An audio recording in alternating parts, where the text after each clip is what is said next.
Coming up next on Kids TV and Me, author, illustrator, and children's television enthusiast Joshua Stauffer will be talking to you today about this. Okay, time for a pop quiz. Can you name all 50 states? Alabama, Alaska, Arizona, Arkansas, California, Colorado, Connecticut, Delaware, District of Columbia, Florida, Georgia, Hawaii, Idaho, Illinois, Indiana, Iowa, Kansas, Kentucky, Louisiana, Maryland, Massachusetts, Michigan, Minnesota, Mississippi, Missouri, Montana, Nebraska, Nevada, New Hampshire, New Jersey, New Mexico, New York, North Carolina, North Dakota, Ohio, Oklahoma, Oregon, Pennsylvania, Rhode Island, South Carolina, South Dakota, Tennessee, Texas, Utah, Vermont, Virginia, Washington, West Virginia, Wisconsin, Wyoming. That was well stated. America! Hello, everybody, and welcome to Kids TV and Me, the very first episode of my very first podcast. My name is Joshua Stauffer. I am an author and an illustrator.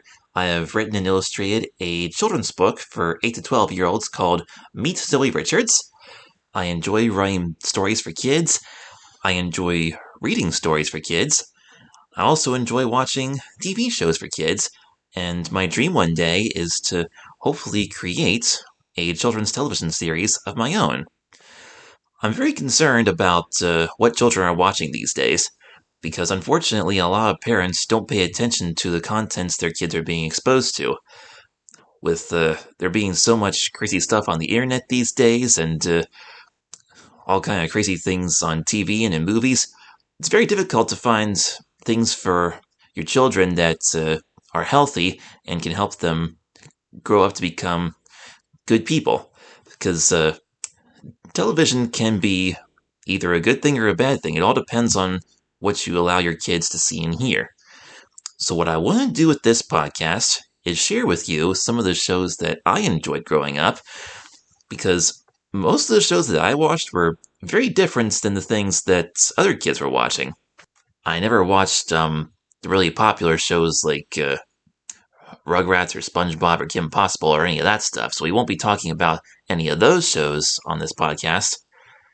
When I was very little, like about 2 years old, I discovered 4 series on Nick Jr. that I particularly enjoyed: Little Bear, Blue's Clues, Franklin, and Kipper. A few years later, on PBS Kids, I started watching Reading Rainbow, Clifford the Big Red Dog, and Zoom, to name a few. And on Playhouse Disney, I enjoyed favorites such as The Wiggles, The Koala Brothers, Stanley, and Higglytown Heroes. I still enjoy children's television shows now. On PBS, I enjoy watching Eleanor Wonders Why and Carl the Collector, and Apple TV has made some excellent programs in recent years, including Frog and Toad, Harriet the Spy, and El Defo.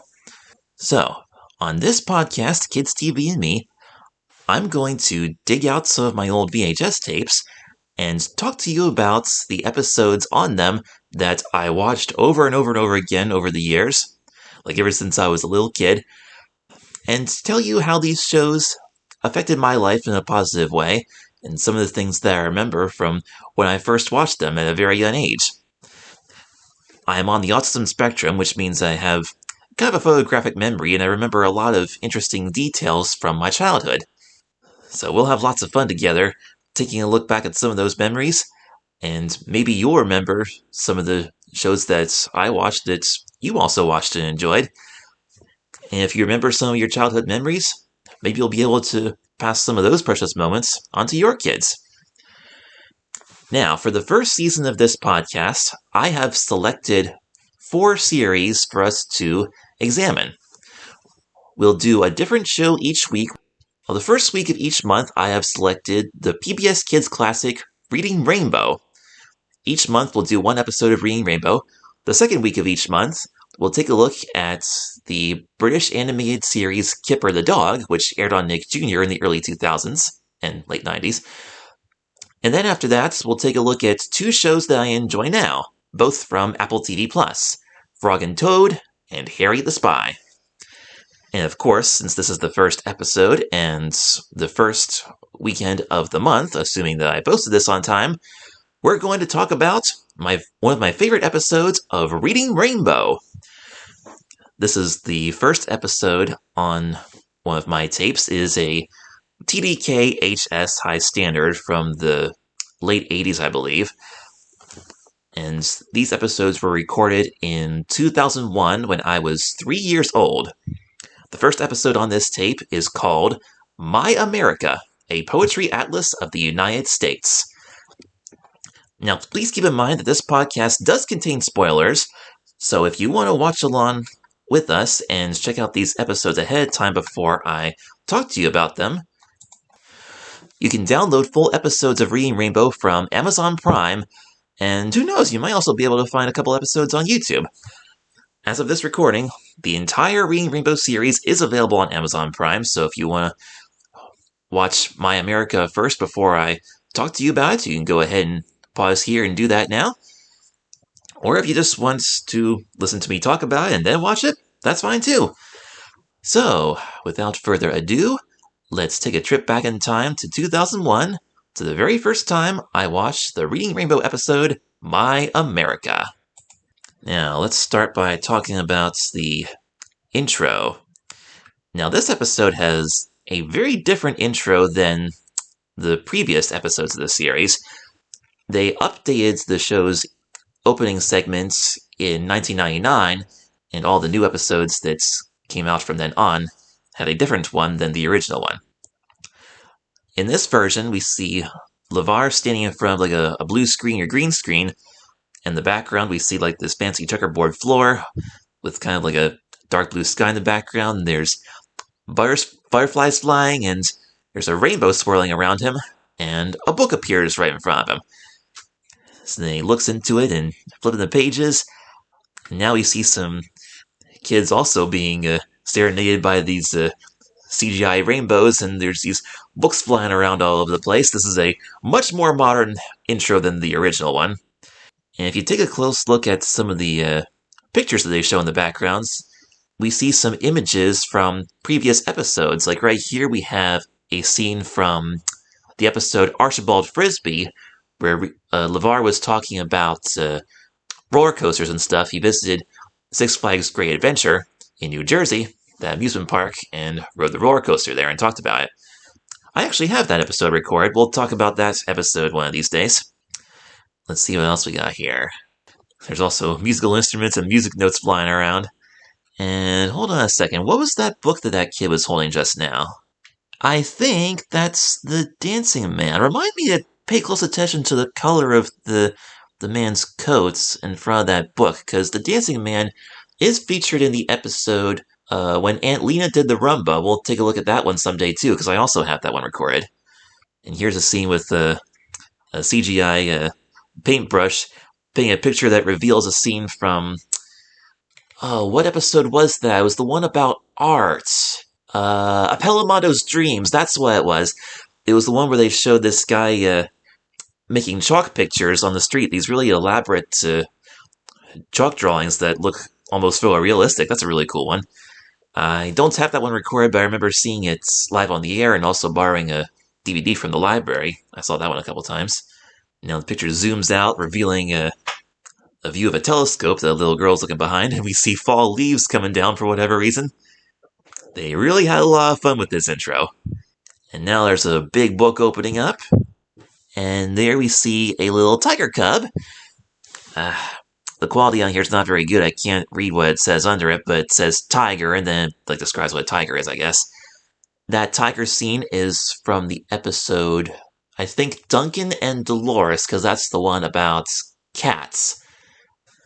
And there's a picture of a volcano from the episode Hill of Fire, where LeVar went to Hawaii to see the volcanoes there. And there we have a picture that actually has LeVar in it. a picture of him in a biplane, apparently, because it has biplane written under it.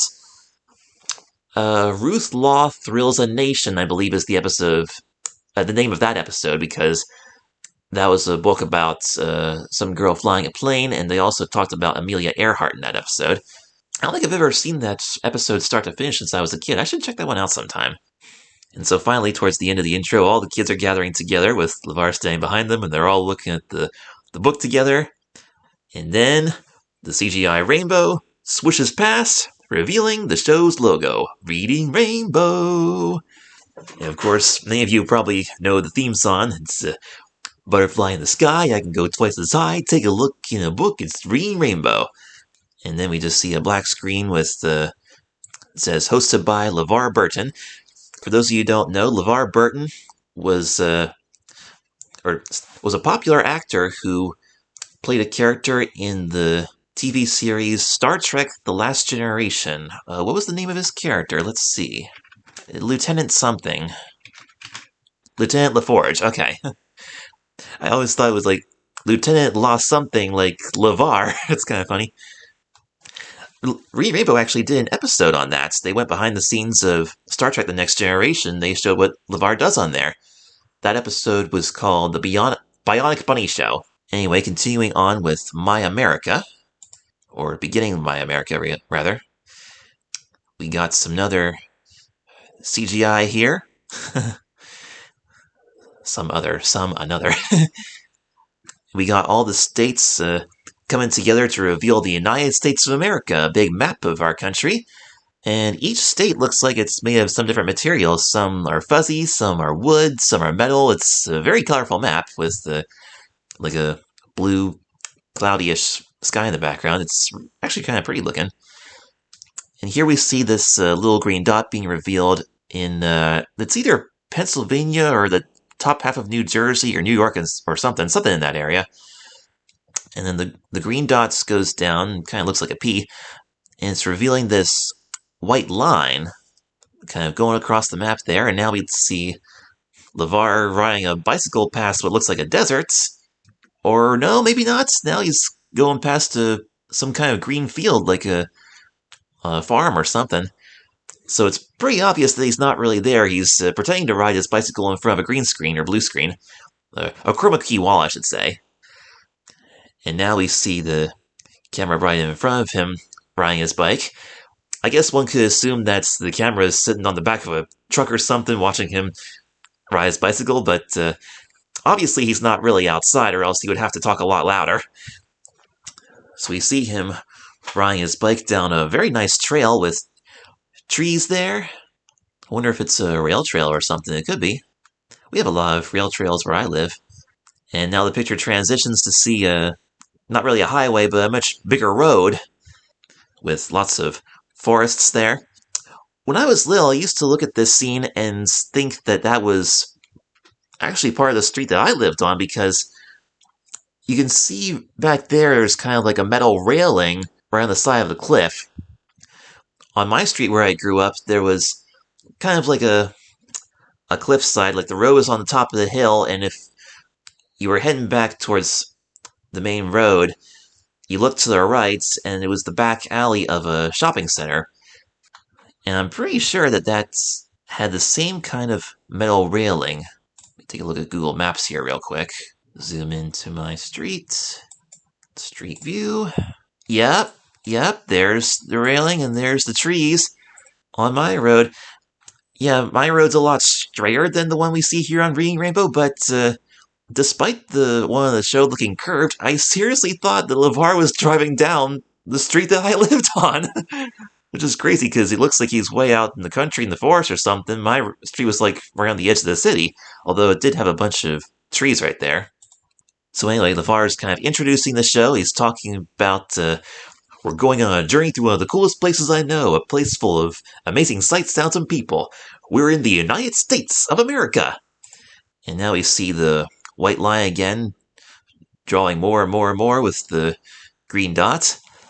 I wonder if that's designed to represent all the different places that LeVar went to over the years. It'd be really interesting if this was, like, all in order. Well, no, it couldn't, because I'm pretty sure the first episode, Tight Times, was filmed at a library in California, and the line started in New York, so I'm not quite sure exactly what this line represents. It's definitely representing, like, traveling all over the country to different places, but I don't know if they had, like, a specific formula for the order that the line goes in, because it starts, like, on the East Coast and then ends out in Oregon. Like, obviously, he's not in Oregon now because I assume the studio that this was filmed in was in New York somewhere, either in New York City or in Buffalo, New York, because Reading Rainbow is a production of WNED in Buffalo, right? WNED is the Buffalo station. Yep, WNED Buffalo, New York. That's Buffalo's PBS station. So it was either filmed there or some studio in New York City. I'll take a look at the credits and see if it says what studio it was filmed in. So now we see LeVar walking onto this chroma key set here, standing in front of the map, kind of like a weatherman. And he's talking about how big the United States of America is. It's 10 times the size of Egypt, 25 times the size of Japan, and almost 75 times the size of Greece. And as he's doing that, we see little shapes representing those countries kind of popping up all over the map to show like the comparison of how big the United States is. Like they sort of fill up the US map with a bunch of little Egypts, a bunch of little Japans, a bunch of little things that represent Greece. And now LeVar disappears. The United States map like falls apart, like it's like a jigsaw puzzle, and all the states are these little pieces. I actually used to have a wooden puzzle that had all the 50 states on it, and I used to put that together when I was a kid. That's what this reminds me of. And wait a minute, so the map came apart, and it's kind of landing flat on the floor. And for whatever reason, one of the states is still up in the air. What state is that? Is that Iowa? Yeah, that is Iowa. Right below Minnesota there. And then, boop, boop, boop. Or, wait, I'm not sure actually. That's either... Hang on, let me look at a US map here. I'm so amateur, you gotta love me, right? The state right below Minnesota, is that Iowa? Or is that something else? It is Iowa. I figured it was... Yeah, the one below Minnesota is Iowa, but that's not the one that stayed up in the air and landed back on the map. I was thinking of Arizona. Let me back up a little bit here. Yeah, the one right above Louisiana, that is Arizona. Okay. So, for whatever reason, the map breaks into pieces, falls down back into place, and Arizona's the last one to land on the floor.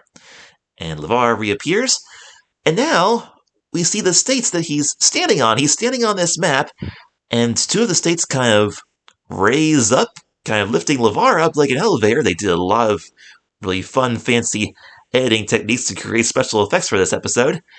So he's standing on what looks like Oklahoma and Kansas, and then he walks over to Arizona and Missouri, and then we got Illinois, Kentucky, I was going to say Indianapolis, but that's not a state. That's the thing with Google Images, you can't see it. Okay, here we got a bold one.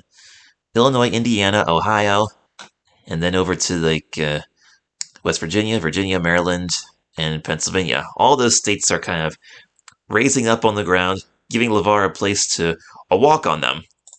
And as he does that, we see images in the background of various places in the US. We see these mountains, these fields, these deserts, and these cities. Also some nice skylines there. And actually, I'm watching this on YouTube here. It looks like they changed something from the version that I saw when I was little. Like, it just dissolves from this scene here where he's walking on the map to where he's just got close up and talking to the camera. Like, when I saw it originally, it was just a smooth transition, but in this version, he disappears from the map that he's standing on and then reappears for the close-up. Wonder why that is. So now he's talking about all the things we have in the United States, like deserts, rainforests, buttes, and bayous. What is a bayou? Let me look that up. I know what a butte is because It's something in the deserts. Like there was this thing in the Cars movie, the Disney and Pixar movie Cars from 2006. There was something called Willie's Butte near Radiator Springs. So a butte is something in a desert. But what's a bayou? I don't even know how you spell that. Bayou environments. A bayou is a slow-moving body of water, often in a low-lying area that serves as a rich habitat for diverse wildlife and plants, including fish, birds, and alligators, thriving in shallow, sometimes wooded, swamp-like environments that can be fresh, brackish, or salty. Ecosystems common in the southeastern United States, particularly Louisiana. Okay, so that's what a bayou is. So kind of like swamplands with rich habitats and biodiversity. Okay, I've watched this episode a million times, but I never knew exactly what a bayou was, so that's good to know. And the reason you hear me clicking is because I'm kind of watching this on YouTube and Googling things as I go, so I'm kind of learning things as I go, as maybe you're learning things too. So anyway, the United States has deserts, rainforests, buttes, bayous, prairies, and snowy tundra. Wonder where this... Alaska, that's where the snowy tundra would be. And he said there's even volcanoes like the ones on the islands of Hawaii. And now we're seeing lots more pictures of Hawaii. And we're about to hear a poem called Mauna Loa by Tom Robert Shields and narrated by Lea Salonga. The thing about Reading Rainbow is that all of the books that are featured on this show are narrated by celebrities. So Lea Salonga, who is she? Let's find out. Lea Salonga, Filipino actress and singer. Is that the same Lea Salonga that... probably, because she was born in 71. So she would have been around then, in 2001. Maria Lea Carmen Imutan Salonga, known professionally as Lea Salonga, is a Filipino singer, actress, producer, and columnist who has worked in show business for 43 years. Let's take a look at her Wikipedia page, see what else she did.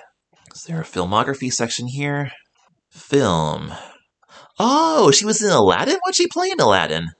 Was she, Jasmine or somebody? No, that's Linda Larkin. Lea Salonga. This movie did come out in 92, right? Yeah. Oh! Jasmine's singing voice! Okay. I've never actually watched Aladdin. I should check that out sometime and see if I recognize it. Well, I probably wouldn't because she's not really singing in Reading Rainbow. She's just reciting this poem. There are so many Disney movies that I never watched. See, most kids in my generation watched VHS tapes of Disney movies that they saw a million times. But I was never really into that kind of stuff. Instead, I watched Nick Jr. shows, PBS Kids shows, and Playhouse Disney shows thousands and thousands of times on the VHS tapes that my mom recorded for me. So, okay, Lea Salonga sang for Jasmine in Aladdin. What else did she do? She was in Mulan, too? What'd she do here? Was she another singing backup?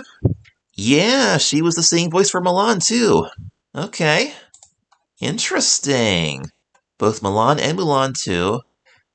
She was also in That's Entertainment. Was she the hostess or something? Original cast. So she wasn't one of the hosts. I don't really know anything about this show.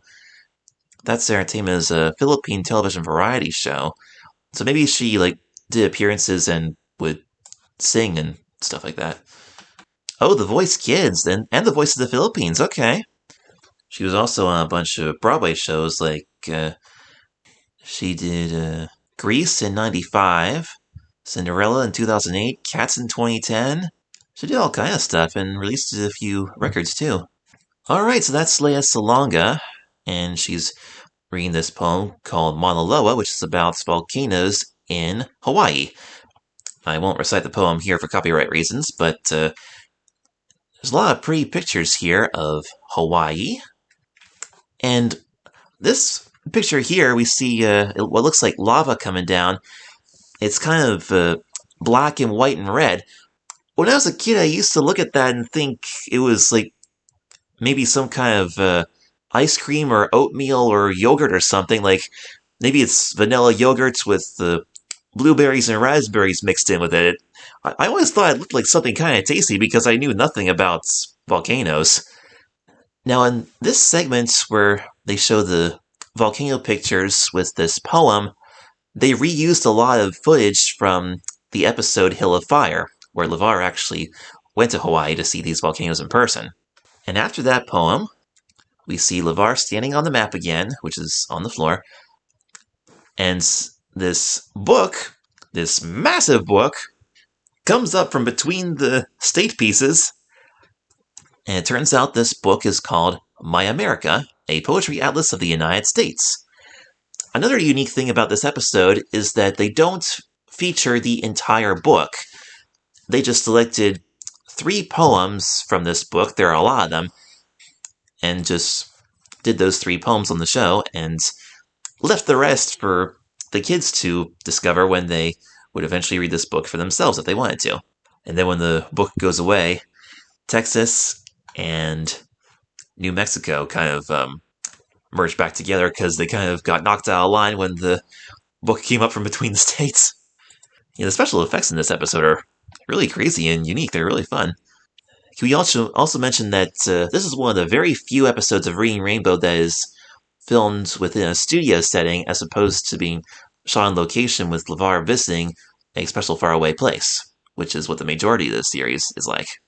Looking at this when I was little, I used to think that it was really crazy that LeVar is standing on this map of the United States and there's all these pictures behind him moving around. It's like he's standing on this map going for a ride as the camera is zooming past all these fields and deserts and countrysides and mountains. Thought, wow, that must be a fun map to stand on. Wonder how LeVar's doing that. And as LeVar points out individual states that kind of pop up and wiggle around as he points to them. And believe it or not, LeVar actually points out the fact that since it's pretty easy to get from place to place at different places around the United States, it's one of the things that he enjoys most about being the host of Reading Rainbow.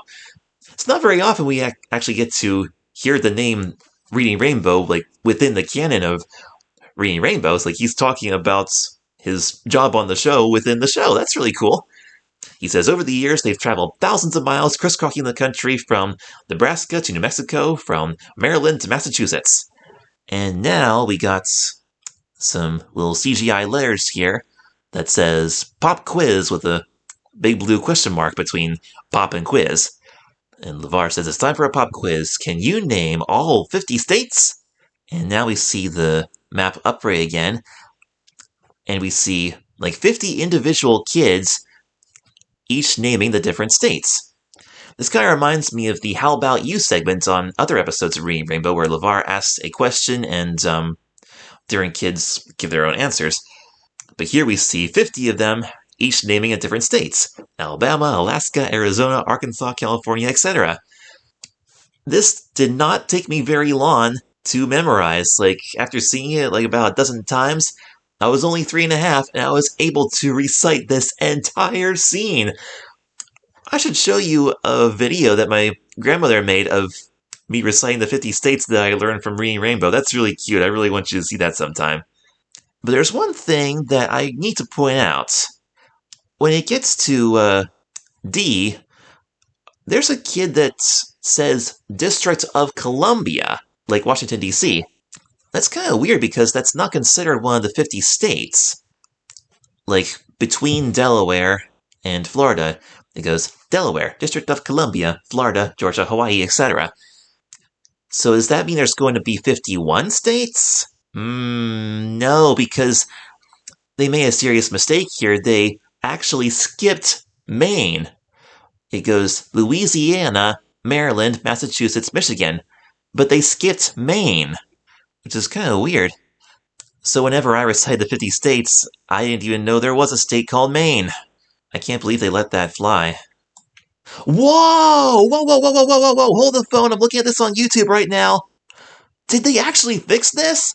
They cut out the District of Columbia thing, and for whatever reason, they have a different take of... I mean, it's the same little girl, but the one who says Florida sounds different. And then Georgia. Florida, Georgia, Hawaii, Idaho, Illinois, Indiana, Iowa, Kansas, Kentucky, Louisiana, Maine! Maine! They fixed it! They actually fixed that! Oh my goodness gracious! When did they do that? The tape that I have was recorded, I think it might have been the original week that it premiered for the first time, because it premiered in March 2001. So did they, change it a few months later and I didn't realize it? Whoa! I had no idea that my tape was that rare!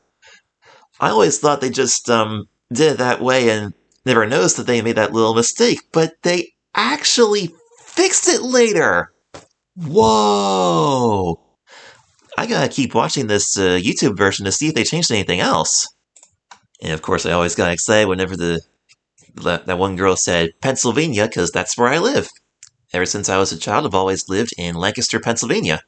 And then after they're done with the 50 states, LeVar appears again. He laughs a little bit the way he iconically does in every episode. And he says, "That was well stated." So I guess he didn't notice the DC and Maine error either until later. And now we see the map on the wall again, and it looks like we got a ton of kids all over the map. Is there one for every state? Let me see. Is there actually 50 here? No, there's not 50. There's just a couple dozen there. And they all say, "Our America!" Actually, I'm not sure if they say "Our America" or just America. They both sound kind of similar. It's kind of hard to tell because they're all saying it at once. And now all the kids' faces disappear, and LeVar opens up the United States map like a door. It divides right down the middle between North Dakota and Minnesota down to, I think, Texas and Louisiana. Right down that middle part there, the map separates apart. He kind of slides it open, walks through it, and then it kind of closes together like a metal door. Of course I remember this part because when I was a little kid, I was obsessed with doors. I have a high-functioning autism, and I had these weird fixations on certain things. Certain TV shows that I liked was one of them, like Reading Rainbow, and I also liked doors. I liked door hinges, I liked automatic doors. Ever since I was a baby, I was always studying doors around the house very closely. And I could remember what kind of door was in every grocery store, every restroom, everything. So I was really into doors. And so now LeVar tells us that there's so many different parts of the country, and people are a little different in different areas. And there are some people who use slightly different words. So he takes a paper bag and sets it on, I guess, an invisible shelf, which is also painted blue or green. It's just sitting there in the air. And we also see paper bags floating around in the background behind him. And he says that he calls this object a paper bag, but some people call it a poke, and other people call it a sack. I've heard of a paper sack, but I've never heard it being called a poke. Is that really a thing? Let's see. A paper bag is called a poke because the word poke itself means a small bag or sack, according to Google. This term is a remnant of Scottish and Old English. It's particularly used in the American South. Okay. And now we take a look at some other things that have some different words. LeVar says, "What do you call this?" When I was a kid, this was one of my favorite parts of the show because first we see a paper bag, which you often keep food in it, and now LeVar's showing us another kind of food. Of course, I know that this looks like a hot dog. And now we see 4 kids, each holding up, I guess, a little miniature chroma key screen, because they hold these little picture frames and they move around a little bit, but the picture inside it does not move. And each of their pictures makes up a picture of a hot dog when they stand next to each other. So the one kid says, "This is what I call a hot dog." The next one says, "Where I come from, we call it a footlong." Next one, "I call it a frankfurter."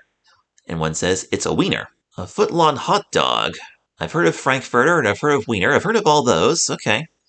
And next we see a pair of sneakers, which is not food. It's kind of weird that they put it in this segment here because we see another piece of food after that.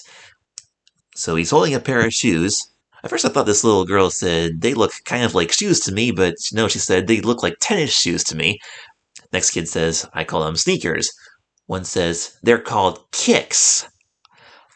As soon as I heard that when I was 3 years old, I immediately thought of Kix cereal. I've never heard of shoes being called kicks, but I've heard of Kix cereal. Because right around this time, I started watching another PBS Kids show called Clifford the Big Red Dog, and it was sponsored by Kix cereal.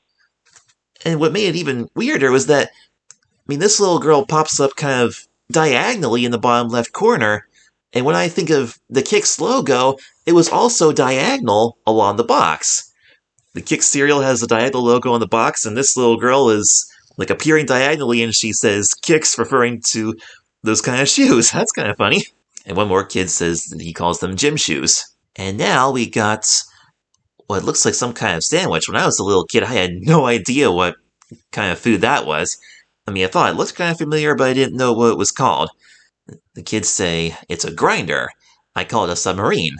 Looks like a hoagie. That's why I call a hero.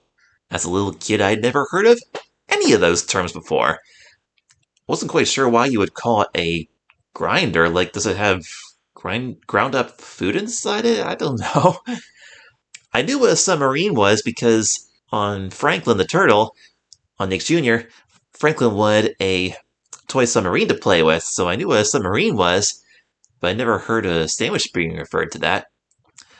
Hoagie, I have heard of sandwiches being referred to as hoagies, and when I got a little bit older, at Wise Markets in the deli departments, there was a sign that said hoagie, had that kind of sandwich on a picture, and so I looked at that and thought, so that's what they were talking about on Reading Rainbow. It's that kind of sandwich, a hoagie. And I kind of knew what a hero was, like a superhero, but I didn't know why they would give a sandwich that name. Now what I'm going to do here is we're going to take a little break, and when we come back, we're going to see one of my favorite parts of this episode, where two kids talk about one of the largest malls in the United States, which is perfect because shopping malls, for many years throughout my childhood and today, is another one of my special interests. So we'll find out about that shortly. See you in a few. Okay, time for a pop quiz. Can you name all 50 states? Alabama, Alaska, Arizona, Arkansas, California, Colorado, Connecticut, Delaware, Florida, Georgia, Hawaii, Idaho, Illinois, Indiana, Iowa, Kansas, Kentucky, Louisiana, Maine, Maryland, Massachusetts, Michigan, Minnesota, Mississippi, Missouri, Montana, Nebraska, Nevada, New Hampshire, New Jersey, New Mexico, New York, North Carolina, North Dakota, Ohio, Oklahoma, Oregon, Pennsylvania, Rhode Island, South Carolina, South Dakota, Tennessee, Texas, Utah, Vermont, Virginia, Washington, West Virginia, Wisconsin, Wyoming. That was well stated. And we're back. I was just thinking about that scene with the hoagies and stuff. When I was a kid, we always used to go to the carry-out cafe at giant food stores. Like every Sunday, my dad would take me there for lunch, and we would get their subs, the turkey subs with the lettuce, tomato, and the pickles and onions and all that really good stuff. It was a lot better than Subway, believe it or not. So we always call them subs, not submarines, just subs. And as far as the hot dogs are concerned, I've never heard of hot dogs being referred to as footlongs, but I've heard of footlong subs, but a footlong hot dog, that's a little bit more new to me. So anyway, now we see LeVar. He's leaning on one of the states, which is just kind of sticking out. The map is like hanging up on the wall again, and he's standing in front of it instead of standing on it, on the floor. Let's see, which state is he leaning on now? Yeah, it looks like he's leaning on Arizona. And he's just sort of concluding that scene about saying, isn't it amazing that we use so many different words to say the same thing? And speaking of words, interesting little segue, here are some words from the Twin Cities of Minnesota, Minneapolis and St. Paul. And right behind him we see Minnesota coming off of the map and sort of flying in front of him. And for whatever reason, the Minnesota state's puzzle piece kind of looks like it's made of a bale of hay. So LeVar disappears, and now we see the Minnesota state right in front of us. And then these doors magically open up. For a kid like me who's really interested in doors, I thought this was really interesting. And inside there are two kids named Michael and Daniel, and they are twins who had just moved to the Twin Cities, St. Paul and Minneapolis, in their new home state, Minnesota.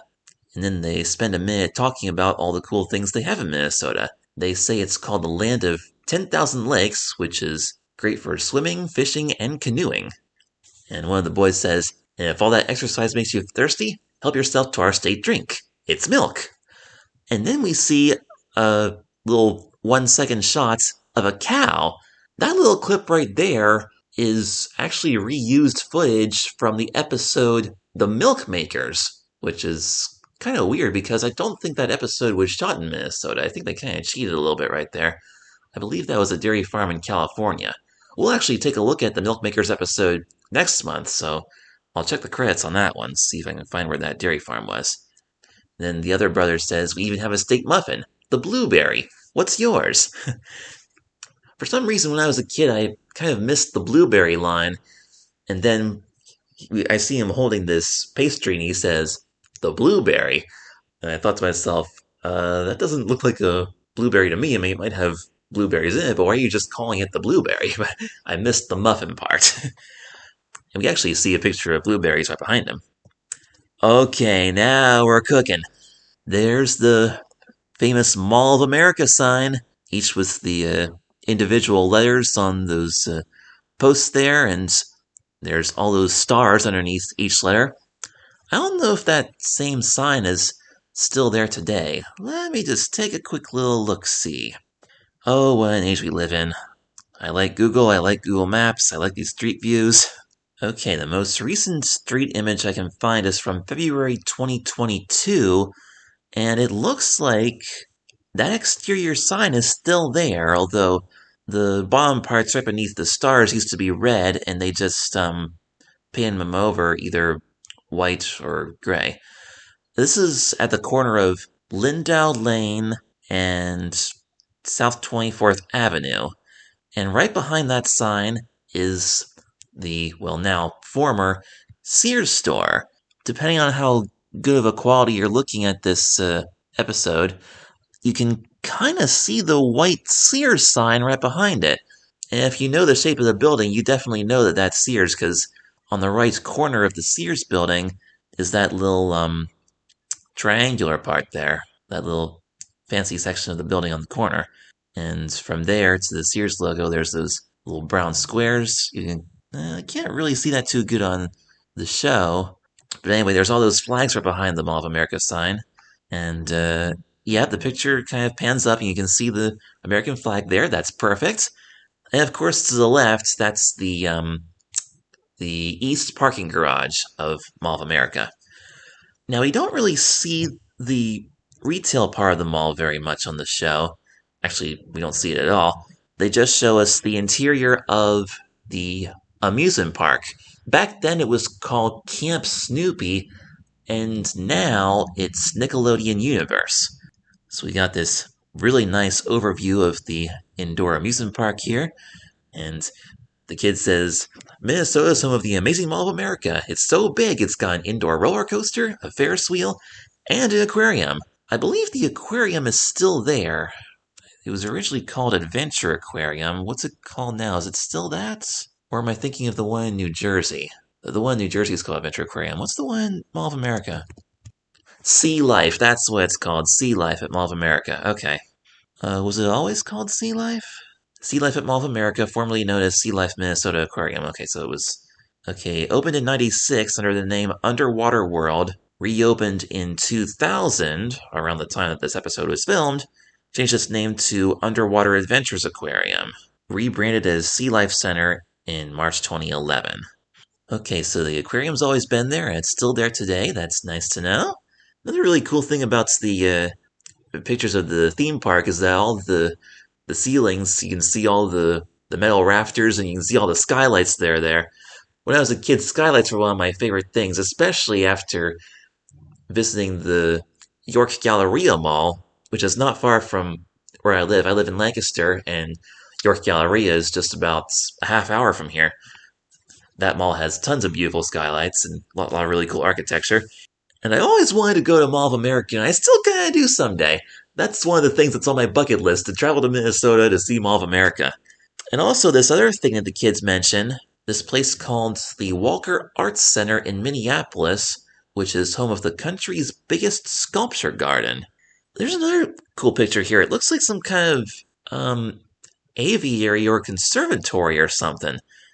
Is that actually part of the Walker Arts Center, or is that something else? Yeah, so apparently there is a conservatory at the Walker Arts Center. Cowles, Cowles Conservatory. Frank Gehry Standing Fish. Frank Gehry was a famous architect. He designed that art piece, and yeah, I always wondered what that interesting looking thing was.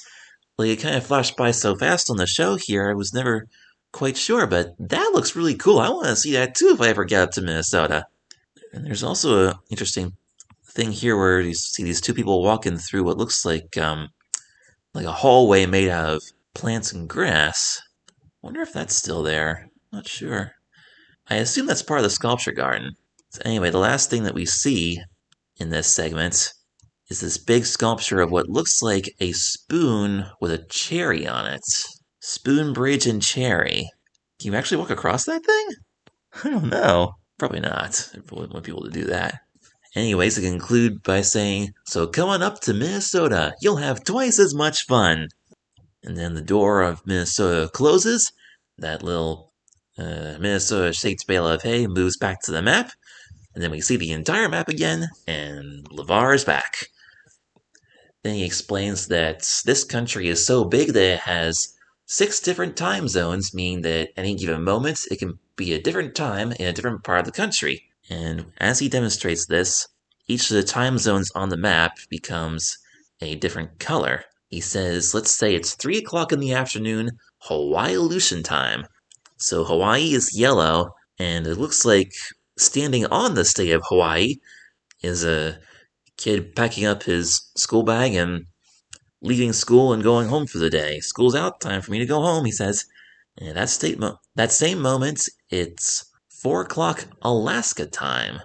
Alaska is pink, and there's a little girl and it's doing soccer practice. Meanwhile, it just turned 5 o'clock Pacific time. The Pacific time zone is colored red here, and there's a kid doing his homework. Then at 6 o'clock Mountain time, there's a little girl having dinner, sitting down at the dinner table. This green area on the map is 7 o'clock Central time, and this is kind of unusual. We see this kid laying down on carpets, like lying on his stomach, and I wasn't quite sure what he said at first. I thought he said, I'm taking a nap, but he actually said, I'm surfing the net. I didn't know what he was doing, because he's laying down there on his stomach, but what's in front of him is an old, Apple iMac computer. I mean, at first I thought it was supposed to be like a pillow or something, because you can only see so many details on those low-quality SLP 6-hour VHS tapes. So is he taking a nap or is he surfing the net? He's surfing the net. It wouldn't really make sense that he's taking a nap now anyway, because on 8 o'clock Eastern time, the blue area of the map, we see another little girl getting into bed. And LeVar explains that when it's 3 o'clock in the afternoon, way out west in Hawaii, it's 8 o'clock at night, all the way east. And up in the northeastern coast, nighttime brings its own special sights and sounds. Now here's another little change that they made for this revised version. There's a much smoother dissolving transition into the next scene, which is going to be another poem, by the way. On my recording, it was just an abrupt cut. Still a pretty one, though, because the music starts and we see this cloud scene here. And this next poem is called New England Lighthouse by Rebecca K. Dotlich and narrated by Tom and Ray Miglozzi. Now, who are Tom and Ray Miglozzi?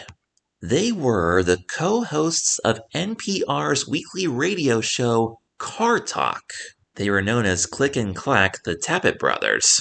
I've never heard of that before. Oh, wow! They both appeared in Cars in 2006. What'd they do in Cars? They played the owners of Rusty's who discovered Lightning McQueen and gave him his first big break. Okay. I never would have guessed that. Wow. So they are the guys who were like laughing at each other with all the rusty cars. Oh, he was so rusty he couldn't even cast a shadow. You could have seen his dirty undercarriage and da da da da da. Those were the guys that read New England Lighthouse? Oh, man! Wow. New discoveries aplenty here. Oh, this podcast is going to be so much fun. I'm having so much fun already. Now, New England Lighthouse. This is one of my favorite scenes in this episode of Reading Rainbow. Another really pretty poem, first of all. And some of the footage in this episode is more repurposed stuff from a previous episode. These images of lighthouses are originally from Keep the Lights Burning Abbey. In that episode, LeVar actually visited one of those lighthouses in person and went inside it to see how it works. So that was really cool. I actually do have that episode. We'll take a look at that one someday. And now we see LeVar standing on the map once again. He says if you live in a big city like Chicago, you can probably run to the corner store for a carton of milk, but if you live in a rural area like in the Southwest, you might have to drive miles and miles to get to the nearest supermarket. It would have been really cool if we could have at least seen a supermarket, because that's another one of my favorite things. But as he's talking, one of the states rises up to create a little seat for him, and he sits down on it. Which state is that? Is that Colorado? Yeah, it is Colorado. My family took some vacations in Colorado. Maybe I'll go with them someday. That'd be fun, if they ever do that again. He says, where we live really does shape how we grow up down to the smallest details. Like, he says it so quickly, down to the smallest details. Like, I hear tales. I didn't know if he meant, like, tales like animal tales or tales like telling stories kind of tales, because we're about to hear a story, a tale about a girl living in Montana by the name of Erica Mannix. She lives in Helensville, Montana. Now, this scene here looks like a little bit more like a typical Reading Rainbow scene that's filmed on location and they interview the people who are in it. In this case, it's this girl named Erica who lives in Helensville, Montana, home to mountains, valleys, ranches, and this little girl. Helenville, or no, not Helenville, Helmville, Helmville. And Helmville, Montana is home to a place called Mannix Family Ranch, Mannix. Yeah, the address is 106 Biker Loop. It's right off of Route 141, at the end of Cherry Lane there, not too far from the intersection at Route 271. I'll bet you that's the same Mannix that this girl's family is, Erica Mannix. Because she does live on a ranch where there's lots of animals, and she says the ranch was homesteaded in 18-something to. Let me listen to this for a second. The music's really pretty in this segment, the piano tunes. 1882, okay. So then they show us what Erica's life is like on a typical day living in an area like that. You see her packing up for school, and I just noticed something now. I think that's the foot of a big teddy bear or something. I thought that was like supposed to be the head of a doll, which would be really weird because it doesn't have any hair on it. I never quite understood what that little thing was, but that's the teddy bear's foot. Okay. Just a little weird thing that I noticed now. And there she is eating breakfast, and her mom's asking her about a ball game coming up. I wonder what kind of ball game that is, because I assume that all of this is filmed in the middle of winter because there's snow everywhere. I wonder what kind of ball game she would be playing that time of year. Do they play soccer or something in the winter up there? I don't know. And so every day after breakfast, she goes out to the barn and feeds her animals. And there's her horse. And Erica really loves horses. And here she is going to school. I wonder why the entire back of the bus looks like it's painted yellow. Like, is it covered in snow or is it just that dirty? That looks kind of weird, actually. Because the side windows you can see perfectly, but I don't know. Maybe they just don't want people looking out the back. But all the lights are covered up too. Maybe it just got snowed on overnight. I don't know. That's kind of weird. You would think you'd want the lights to be easy to see for, traffic and safety purposes, but then again, there's probably not much traffic in that kind of rural neighborhood. And there she is, sitting on the bus talking to her friends, and now she's at school raising up the flag. And she says that every morning they sing the pledge and Grand Old Flag and a song called Montana. Montana, Montana, glory of the West, and of all the states from coast to coast, you're easily the best. I think that's how it goes. So there's all the kids at school singing together, and somebody's playing the piano for them to sing. Erica says their school is very small and that there's 39 kids, including the kindergartners, and she's in the 6th grade and she has 2 classmates. That's interesting because from preschool through 3rd grade, I went to a place called the New School of Lancaster, which is now called New School Montessori. It's a small private school in what used to be the administration building of the Hamilton Watch Factory on Columbia Avenue here in Lancaster.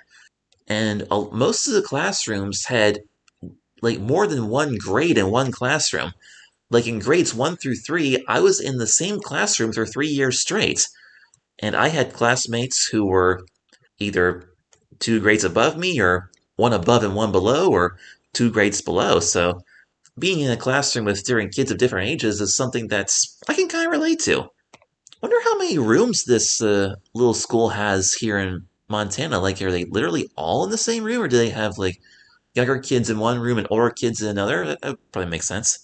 From the looks of things, I think it's mostly older kids in Erica's classroom. And she comments that going to school in a larger city would be a lot harder because you have to know more people, whereas in the country you know everybody. I mean, I can see that because after my parents got divorced and my mom and I moved across town, I started going to one of the public elementary schools in Manheim Township. Nitschauer was my school, and that was a much bigger school. There were a lot more kids, but that was kind of fun too. So it was interesting that I got to experience a little bit of both. And now I guess it's after school, and we see Erica with her horse again, and she was just brushing her horse, and now she's riding with one of her friends. I think the other girl's name is Annalie. She's kind of pretty. Erica makes a really funny comment about how, like, when you're riding a horse, like, you're being a partner with the horse, but, I mean, the horse is doing the work, you just have to control the horse. The horse is doing the work, and you're kind of thinking about doing work. Ooh, now we see everybody sledding down this big tube on a hill. That's a lot of snow. She says that her great-grandfather's place is a good sledding hill, so maybe that's what that is. They're sliding down saucers and having a good time. I enjoy sledding too. We have a place here in Lancaster called Buchanan Park, and we often went there in the winter time because they have a great sled hill there at Buchanan Park.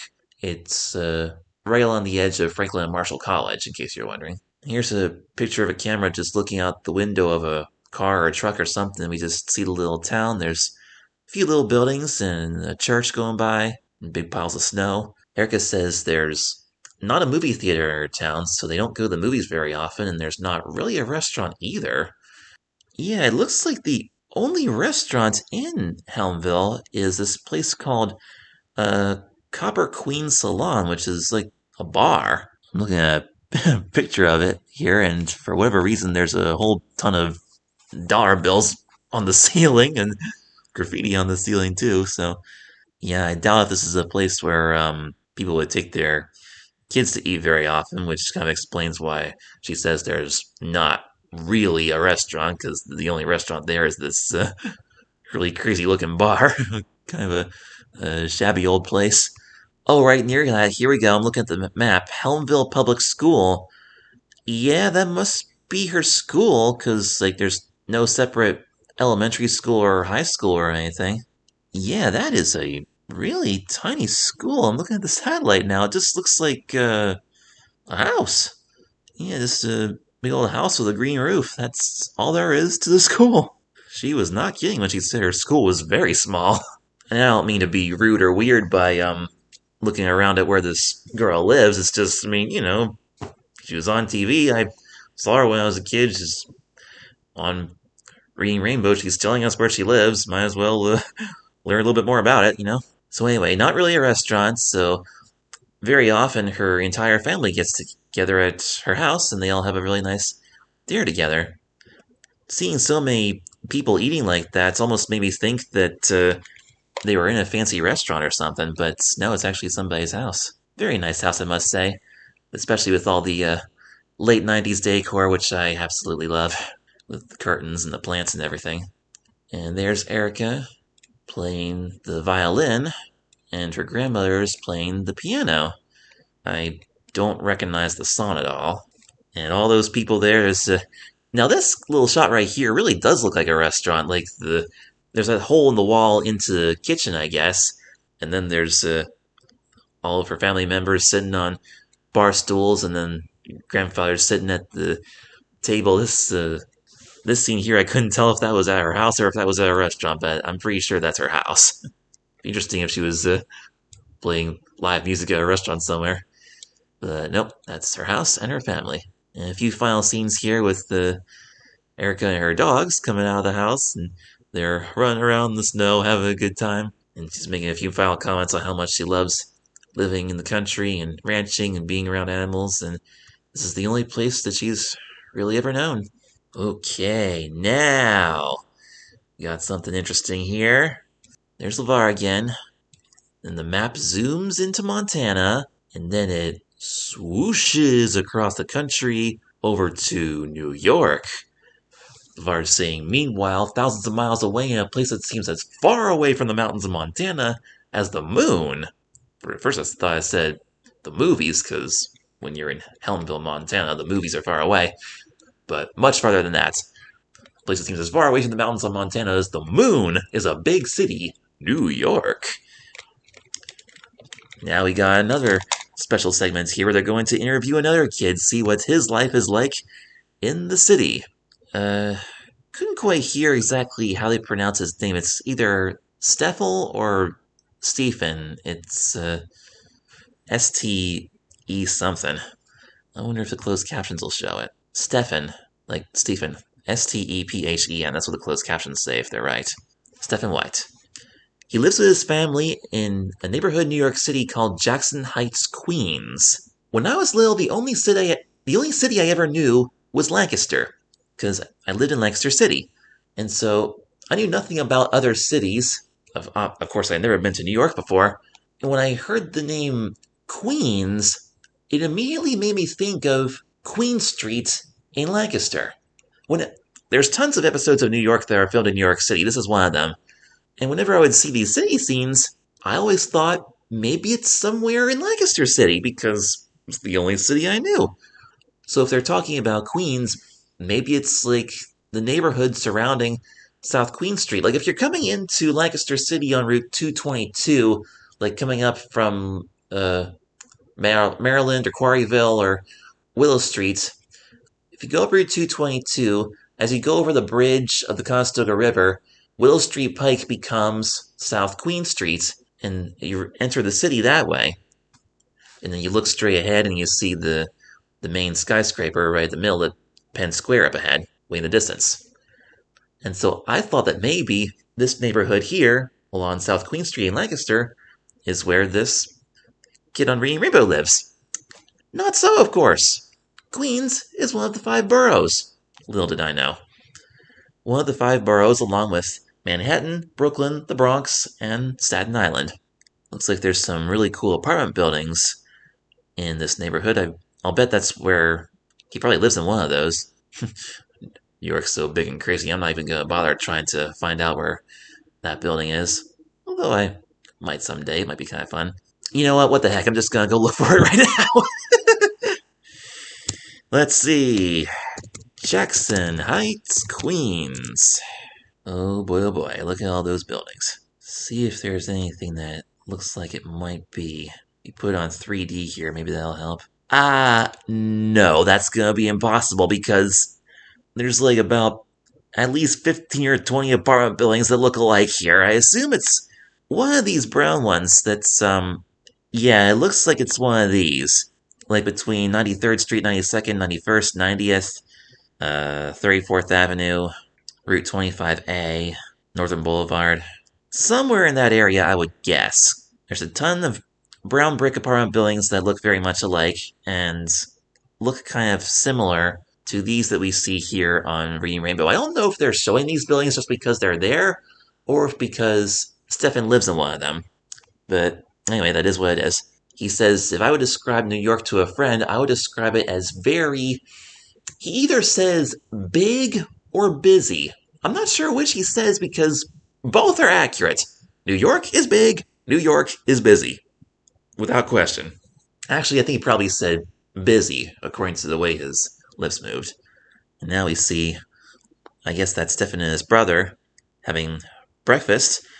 And once again, I don't know why, but when I was a kid, I thought this was another restaurant scene. Like maybe the mom and dad were like the waiter and waitress, and they're handing them bowls of cereal and pouring milk on them. And right behind mom pouring the milk there, that looks like an entrance to the kitchen, but like just at first glance, that kind of looks like a very industrial type kitchen. I don't know why, it just kind of does. Now, one thing about this breakfast scene that kind of confused me was that their dad asks them if they want, what do you want for breakfast? Do you want bananas? And then I looked at their tables and was like, wait a minute, they're not eating bananas, they're eating cereal. Which, by the way, looks very much like Kix, which is kind of funny because you were just talking about Kix earlier. The shoes, not the cereal. But I did mention my comparison of that word to the cereal. But anyway, there is a dish with a bunch of bananas in front of them. So I guess what the dad meant was like, would you like me to peel one of these bananas for you so I can chop it up and put it on your cereal? That would kind of make sense. Yep, they live in one of those buildings, definitely, because they're walking out of it right now. It's got numbers on it, 33 to 24, I guess? I don't know what that means. Wouldn't help because I don't know the street address. Not that it matters. It looks like back then, a lot of those buildings had, like, red awning canopies. And instead of riding the bus, his dad's driving him to school, and they're just talking to each other about random stuff. He says his school is located in downtown Manhattan. They're driving over the Queensboro Bridge. We see the Empire State Building in the background. They don't mention this on the show, but one thing that I've discovered about the Queensboro Bridge that's really cool is that at the end of the bridge on the Manhattan side, there's this thing called, well, it used to be called the Food Emporium Bridge Market, which is a supermarket right underneath, like, what's left of the bridge right before it reaches the ground. It used to be called the Food Emporium, and I think they put a Trader Joe's in there now. Yep. So Trader Joe's, right underneath the bridge, and inside that store, you can see all the fancy arches right underneath the bridge. There's so many cool things I want to see in New York. I have been to New York once. My dad took me there when I was 15, and we saw a bunch of things, and there's a lot more cool stuff that I want to see someday. Got a long list of stuff I want to see in New York if I ever get back up there again. And this supermarket is one of them, the Trader Joe's, right underneath the Queensboro Bridge.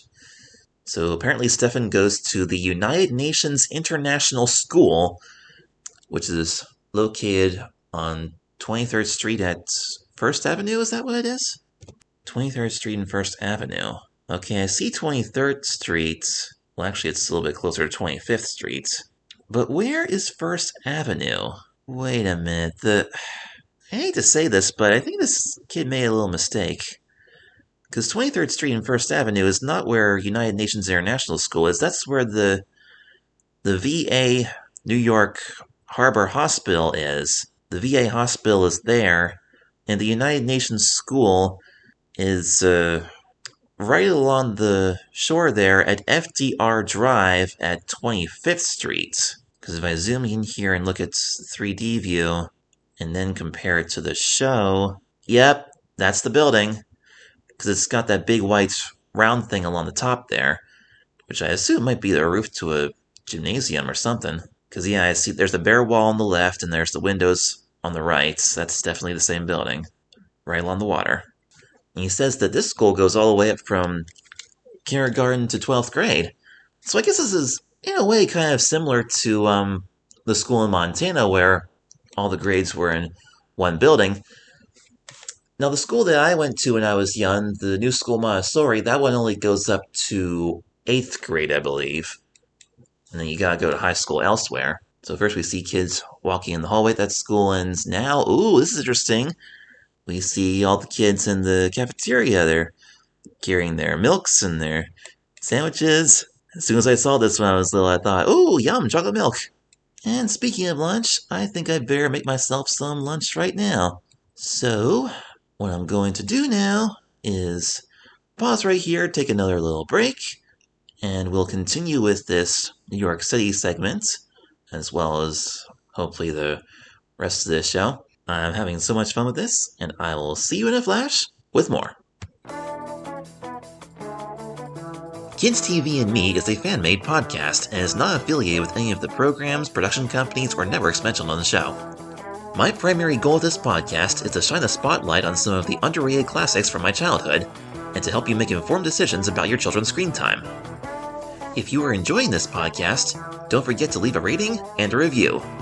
And if your podcast provider has a comment section, let me know your thoughts on the topics we've talked about today. To keep the conversation going, you can also leave me a message on Instagram at Joshua Stauffer Creations. And don't forget to check out my Substack page at joshuastauffer1.substack.com, where you can find more information on my other creative works, including my Little Joshua webcomics, and my book, Meet Zoe Richards, which is available in paperback on Amazon. Remember to always pay close attention to what your children are watching, and as always, don't be childish, but stay childlike.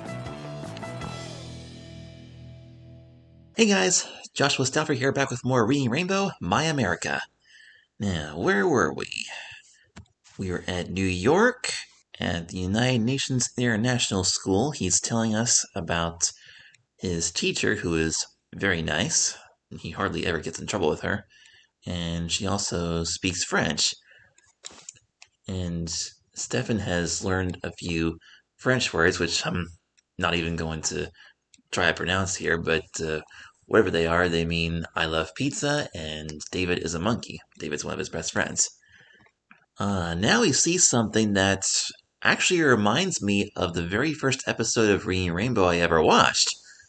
If you've ever seen If You Give a Mouse a Cookie, you know that that one is filmed at a bowling alley, and LeVar is bowling there. Well, in this one, we see another bowling alley, and Stefan and his dad and his brother are playing there. Of course, this is a different bowling alley than the one that was featured in If You Give a Mouse a Cookie. I believe I used to have If You Give a Mouse a Cookie on tape at one point, but I think it got erased somewhere along the line. I remember looking at this episode with the bowling scene, and I was like, wait a minute, didn't that other episode that I saw before have a bowling alley in it too? Apparently so. And Stefan shows us some other things that he does when he's not in school. He plays the French horn, and he also likes to read. Can't tell what kind of book he's reading, though, but some kind of chapter book. Oh, wait a minute. Is that what I think it is? Let me see. Yeah, I think it's Wayside School Gets a Little Stranger, if I'm not mistaken. Because I can sort of see the edge of the first page there on the inside, and it kind of goes from small to big with each line. The second line is school, and on the third line, it's something something something S, and space, and A. I'm pretty sure that's Wayside School Gets a Little Stranger. Okay. Yeah, when I was in, I think second grade, perhaps, our teacher read the Wayside School books to us. I haven't read those in a long time. Those books were really weird. Should check those out again. But yeah, I had no idea that those were on Reading Rainbow. Well, at least that one. Next we see these two guitar players, and apparently they're at a Spanish restaurant called Nativas. I vaguely remember seeing that listed in the credits. I'll see how that's spelled and find out if it's still there. And speaking of restaurants, I think part of the reason why I thought that Stefan and his family were eating breakfast at a restaurant at the beginning of this scene was because right after that they walked out of this very commercial looking building that didn't look at all like a house to me, which was in fact an apartment building. I wasn't used to seeing people live in a building that looked like that.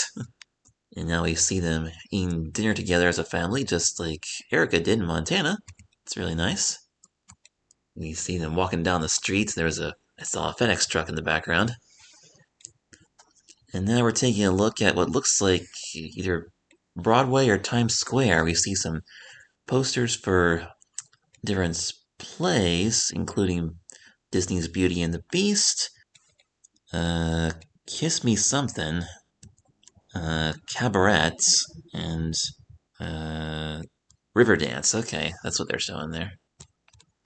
Is there a play called Kiss Me Nate? Is that what that is? Kiss Me Kate. Okay. Yep. That's what that is. Look at that fancy neon light bulb sign for Roxy Delicatessen. Is that still there?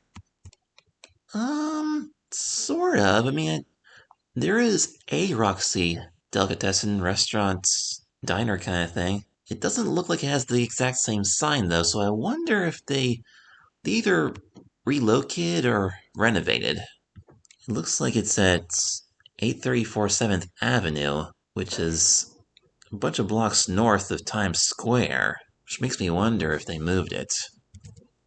It says here Roxy Delicatessen in Times Square is not permanently closed, but temporarily closed for a move to a new larger location within Times Square. It was expected to reopen in August 24. So apparently the one that we see here on Reading Rainbow is no longer there. But there is still a similar restaurant not too far from there. And we get a little quick shot of those digital ticker tape signs with all the what do you call it, the stocks and stuff. Getting a really quick view of Times Square here. Let's take a look at some of these signs. I can see Tad's Steaks there. That one closed in 2020, probably due to COVID.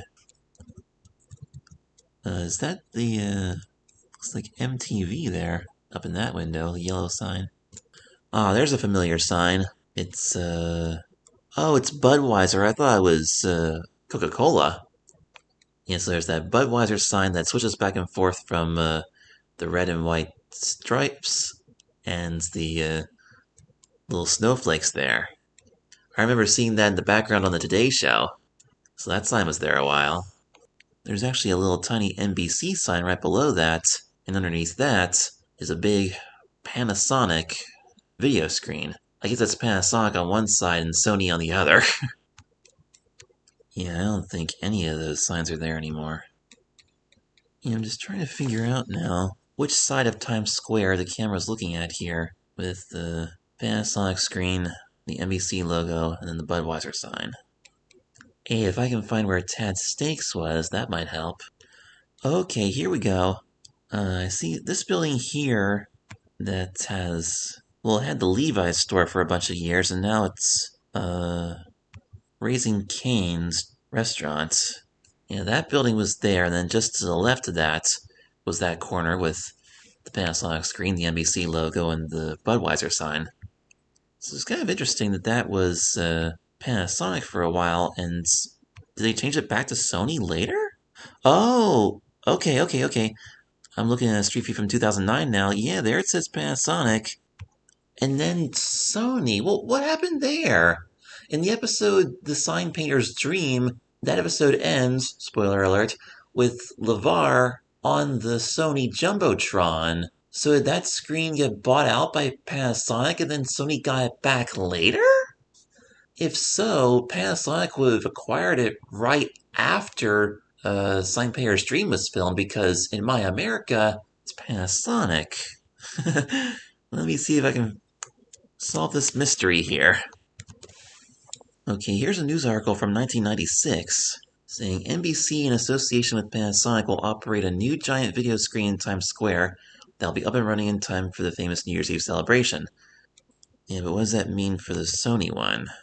New screen will have a viewing area 27% larger than the Sony Jumbotron that previously occupied the space and will provide a clear, bright picture even on a sunny day because of Panasonic's advanced fluorescent discharge technology. So Panasonic did replace it. Interesting. Let's see, 96, when was Sign Painter's Dream filmed? Sign Painter's Dream was released in October 5th, 1995, the original air date. Okay, so it was just the year before. Interesting. So LeVar got to be on New York City's and Times Square's first giant video screen just in time, right before they got rid of it. Wow. I'll bring this up again when we talk about the Sign Painter's Dream. Interesting. I did not know that. I wonder when they changed it back to Sony. Okay, here's the timeline. 1990, the original Sony Jumbotron was installed at One Times Square and was considered revolutionary for outdoor signage. 1996, Sony's Jumbotron was replaced by an Astrovision video screen operated by NBC in partnership with Panasonic. It's kind of weird because I thought GE was NBC. 2010, the Sony Jumbotron returned to Times Square in a new state-of-the-art form. In 2019, the individual screens on the front of One Times Square were replaced with one massive 350-foot-tall Samsung LED display. Samsung took over operation and advertising for this prominent billboard. Okay, so there's been multiple iterations of that iconic screen.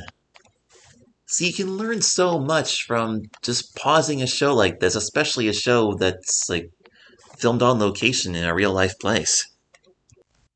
And one more thing I wanted to mention about this Times Square scene right here is that it reminds me of an exhibit at the Hands-On House Children's Museum that I used to see there when I was 3 years old.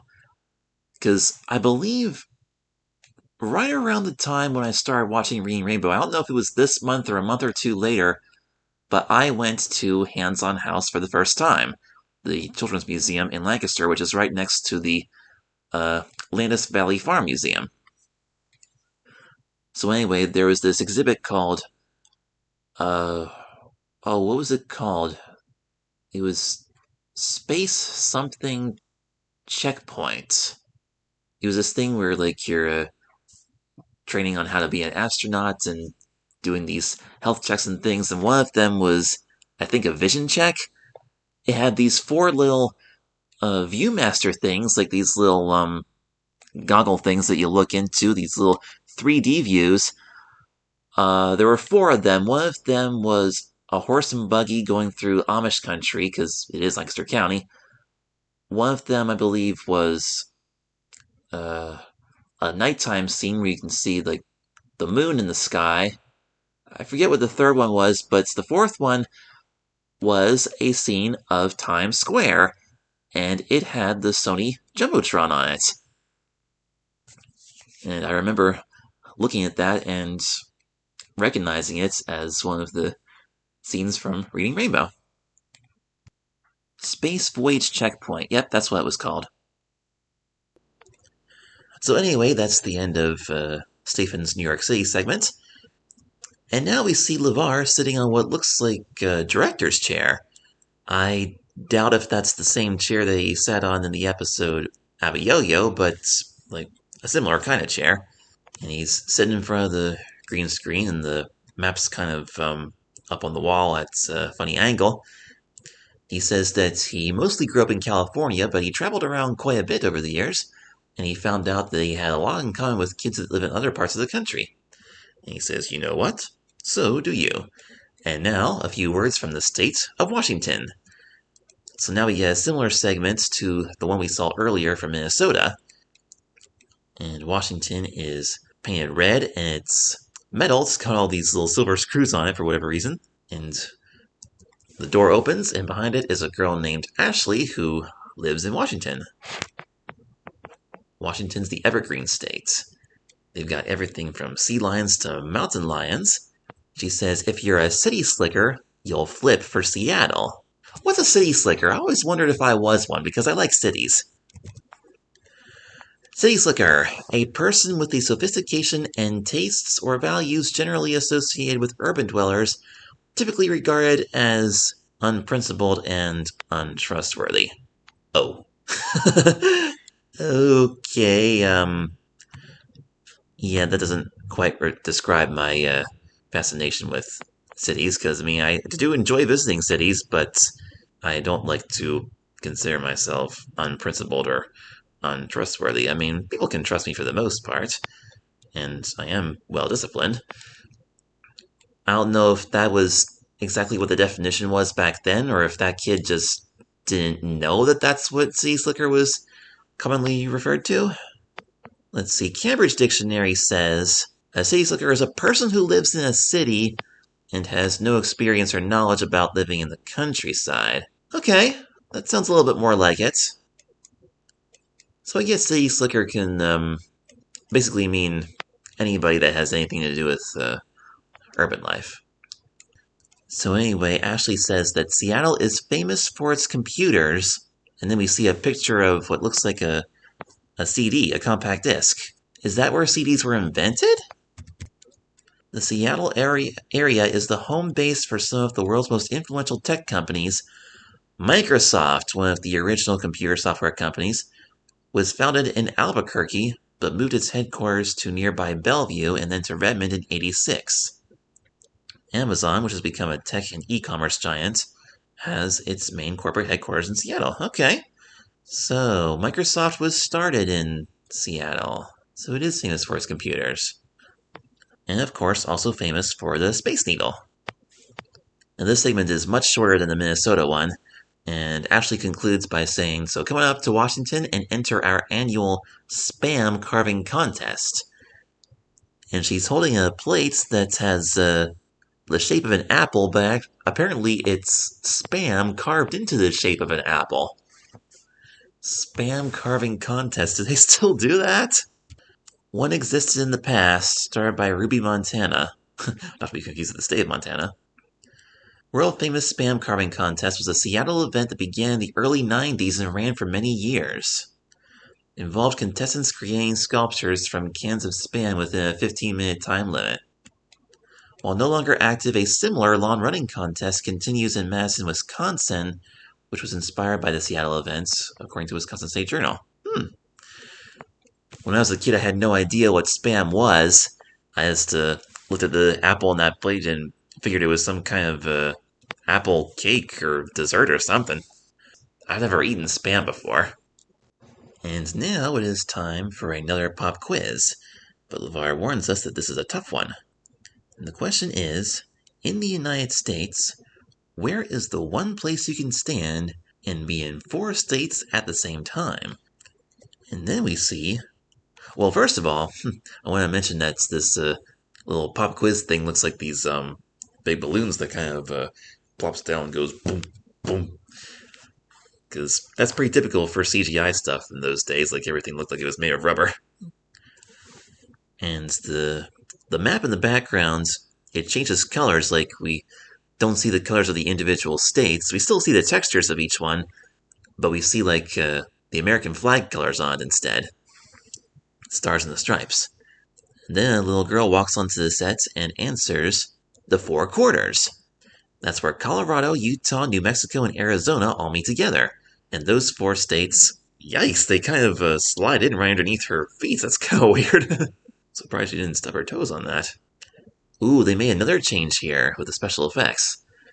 In the original broadcast, the 4 states just abruptly disappear, and then the girl walks off the set. But in this version, the girl just magically disappears, and the colors of the states dissolve away with her. LeVar says that if you travel to the 4 corners, you'll find it's an incredibly stunning part of the country, but even if you never leave your hometown, a story or a poem can help you imagine what a place might look like, sound like, and taste like. And that brings us to our final poem of the day from the book My America. And this poem is Knoxville, Tennessee, written and read by Nikki Giovanni. Okay, so apparently Nikki Giovanni is a very popular poet and a writer. And as she tells us her own poem, we see some really nice African-American families having fun running around a sprinkler and through a cornfield. And in this poem, Nikki Giovanni is describing all the wonderful tastes of summer. Like you can eat fresh corn from Daddy's garden, and okra and greens. The first time I heard this, I thought she said Oprah instead of okra, because I didn't know what okra was, but this was right around the time when my mom started watching the Oprah Winfrey Show every week. And then we see some people eating a church picnic, and the poem mentions ice cream. I was a little disappointed that we didn't get to see the ice cream. Lots of pretty pictures in this scene, as we see all throughout this episode. At the very end of the poem, we actually see Nikki Giovanni on screen telling us the very last line in front of a beautiful sunset. Afterwards, LeVar says that if you ever get down to Tennessee for a visit, you're in for a real treat. And he's actually right. I have been to Tennessee, and it was a real treat. We spent Christmas down there with one of my aunts. As a matter of fact, that Christmas, it was sort of like a 2-in-1 trip. First, we went down to Tennessee and stayed with them for a few days, and then we went down to Florida to see my other aunt, and we were down there for a few days. Which is perfect because right after this Tennessee poem, we're going to get a little advertisement for visiting Florida. But first, we see LeVar kind of sort of crouched down, pointing to Tennessee. He says that even if you never get there, there's plenty of fascinating places to visit right in your own home states. And that's true too. Where I live in Pennsylvania, there's all kinds of cool things to visit.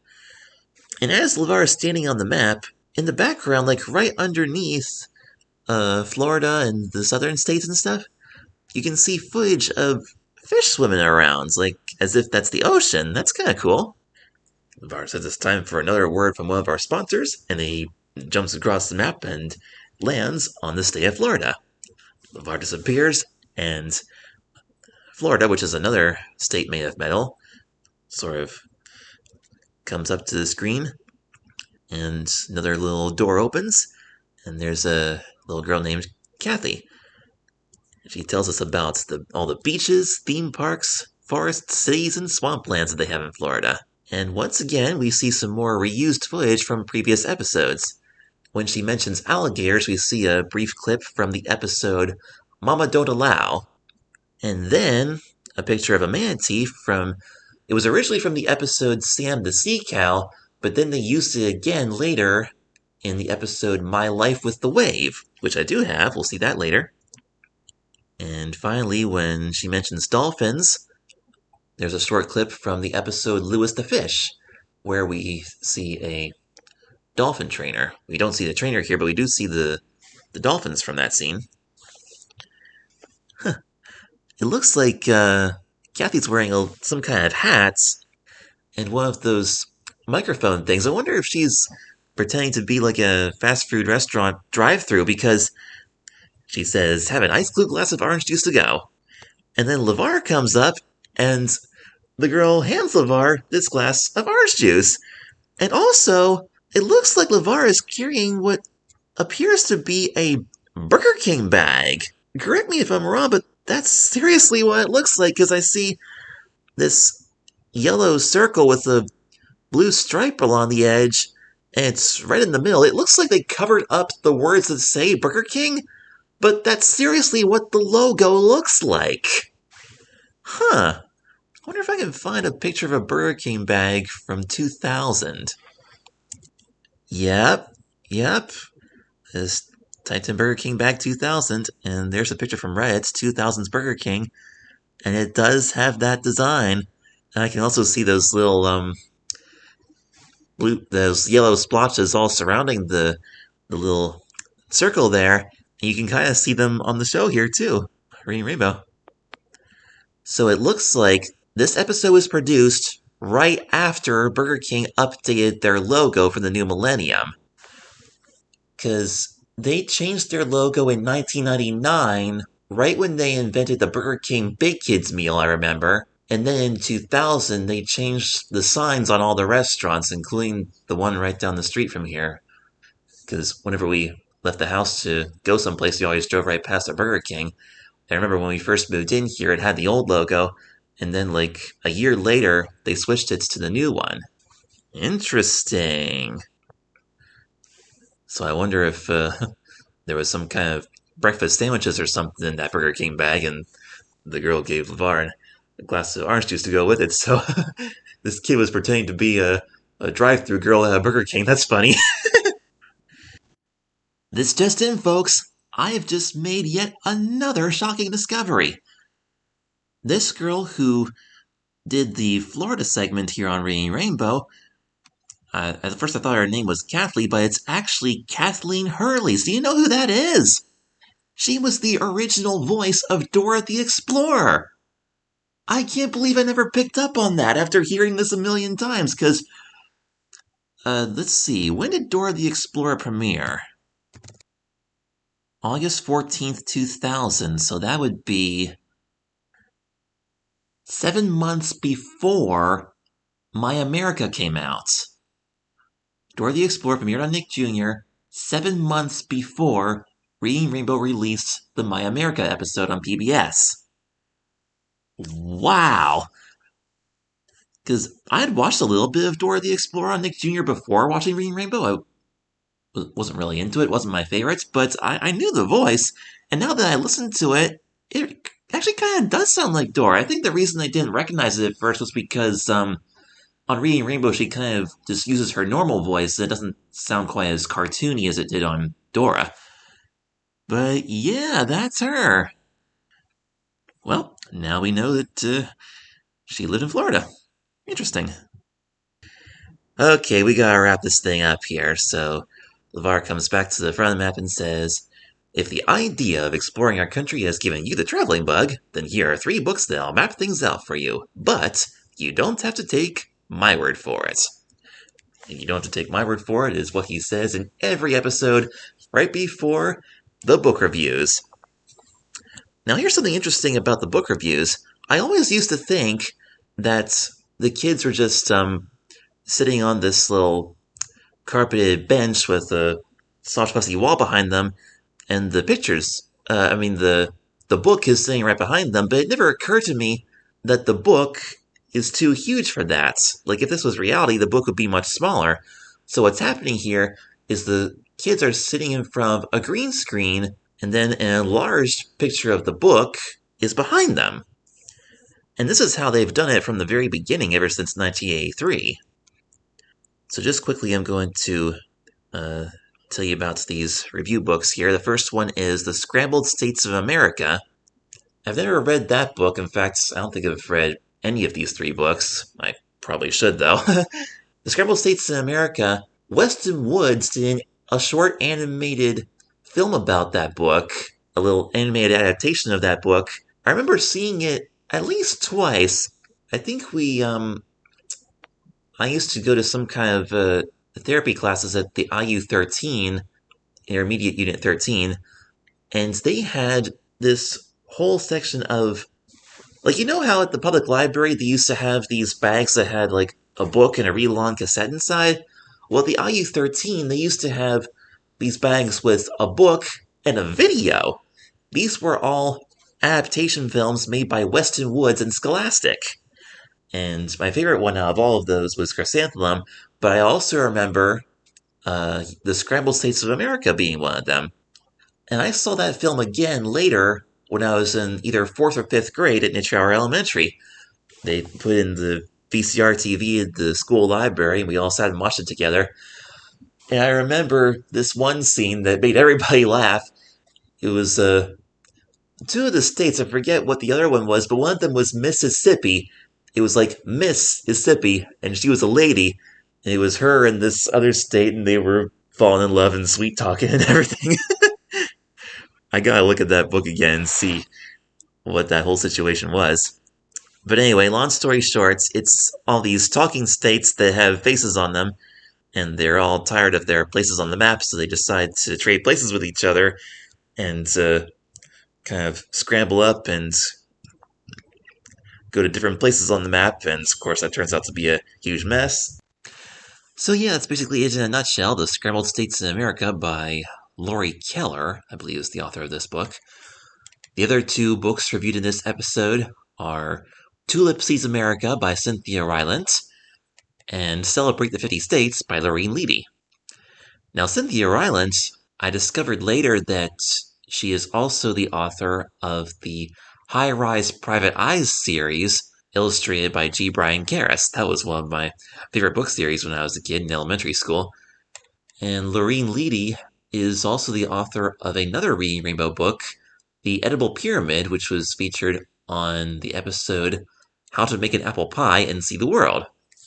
So anyway, I'll let you watch this episode and find out more about these books, and you can decide if you want to go to the library and check them out or not.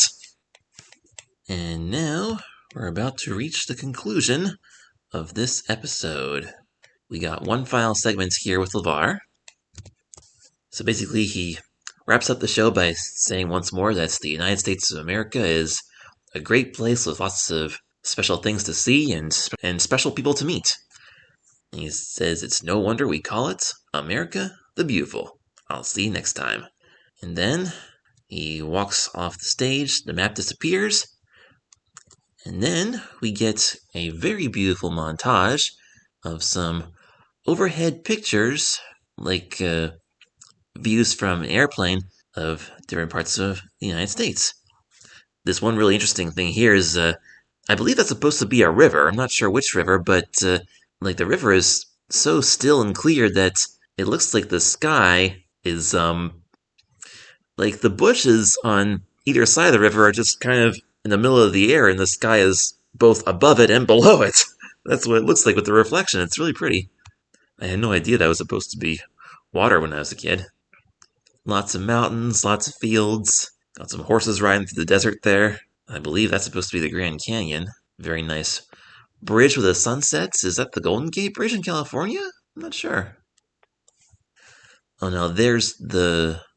Is that the Vietnam Veterans Memorial in Washington, D.C.? Yep, that's what it is. As a matter of fact, Reading Rainbow did an entire episode on that wall. They featured a book called The Wall, and LeVar went there and talked about it. Now, the wall in this picture is so smooth and clear that you can see the reflections of the trees on the other side. When I was a kid, I used to think that that was just, I don't know, a wire fence or something that you can see right through it. And for whatever reason, the camera was just standing right close to it. But no, that's actually a shiny wall reflecting. It's got all those, what I thought were supposed to be the wires on the fence are actually the names written on the wall. And of course, just to the right to that, we see the Washington Monument, that big, tall, pointy thing in Washington, D.C.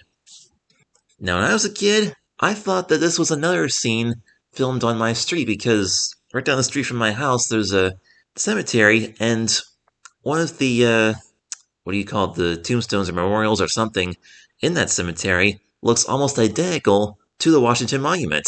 It's nowhere near as insanely tall, of course, but it's like the same shape. It's got that little pointy thing on top. And there's the American flag, the Lincoln Memorial, and State Capitol. More pretty sunsets. Oh, that's the Gateway Arch in St. Louis, Missouri. That's what that is. I know I'd seen that before, but I forgot what it was called. Gateway Arch. Ooh, we got lots of trains here. And some big cities. Concrete jungle. Well, I can't believe I didn't mention this yet, but as we're seeing all these pictures, we hear the song America the Beautiful. I don't know who's singing it. Maybe we'll find the name in the credits. But anyway, all these pictures were also featured in a documentary called Over America in 1995. My grandmother had a VHS tape of that, and she gave it to me not too long ago, and I watched it, and I saw all these pictures on it that were exactly the same footage that they're showing here on this closing scene of Reading Rainbow's My America. So that was really cool. As a matter of fact, you can find it on YouTube. It's called Over America, Video Essay, Full Movie, Tom Skerritt. I believe Tom Skerritt is the narrator of that movie. And it's actually in widescreen on YouTube, even though the footage was shot in the 90s, because you can see the World Trade Towers are still there. So much beautiful footage in this episode. I enjoyed so much. And now, here come the credits! Directed by Ed Wiseman, written by Susan Kim. Music director, Steve Horlick at Oasis Music. Steve Horlick did the music in every single episode of Reading Rainbow, and he did an incredible job with this one, as always. Now, if you look closely here, It says the opening animation is by Black Logic. This is one of the very few episodes in the series where you'll see the correct credits for the opening scene, because on all the older episodes, they changed the intro to the new one, but in the earlier episodes, the credits still say opening animation by Ovation Films. The new one's actually produced by Black Logic. Ovation did the original one. And since this episode came out after they changed all the intros, this shows the correct one, opening animation by Black Logic. Studio Services Moving Pictures Studios. Don't know where that is. I assume it's in New York somewhere. Okay, now we're getting into the interesting part of the credits. Footage courtesy of Arizona Office of Tourism, Baltimore Area Convention and Visitors Association, Chicago Office of Tourism, Greater Minneapolis Convention and Visitors Association, Chicago Office of Tourism, www.kentuckytourism.com, Massachusetts Office of Travel and Tourism, Maui Visitors Bureau. How do you pronounce that? Bureau, that's what it is. Maui Visitors Bureau. Bureau. Maui Visitors Bureau. Bureau. Minnesota Office of Tourism, Nebraska Division of Travel and Tourism, San Francisco Convention and Visitors Bureau, Seattle King County Convention and Visitors Bureau, South Dakota Department of Tourism, State of Maine Office of Tourism, Visit Florida, Washington, D.C. Convention and Visitors Association. So they must have got tons and tons of footage from all of those organizations. So only a small percentage of the pictures of things that they show around the United States were actually filmed by the Reading Rainbow crew, and most of those were ones they'd taken from previous episodes. That was for footage courtesy of. There's also footage provided by Atmosphere Pictures KCTS program Over America. Oh, that's what I just mentioned, Over America. So apparently the footage was all from that movie first, and then they borrowed that movie to use some clips from that film on this show. Interesting. And stock video. Okay, special thanks to Helmville Elementary School, Sealy Lake Elementary. Where's that? Sealy Lake, Montana. So there were 2 Montana schools associated with this episode? I'm surprised they said Helmville Elementary School, because there are so many different grades within that school. I thought it went all the way up to high school, but maybe not. So, Helmville Elementary School, Sealy Lake Elementary, United Nations International School, and Natives Restaurants, Natives. It looks like natives, but it's pronounced Natives. And I tried to Google that place. Apparently it's not there anymore. So yeah, aside from the studio segments, the outdoor scenes in Montana and New York, and the scenes filmed inside those kids' schools and that restaurant, I'm surprised they didn't list the bowling alley in this. But anyway, those were the only places where this episode is filmed on location, and everything else is all either stock footage or footage reused from previous episodes. And finally, America the Beautiful, sung by Shawnee Lancet.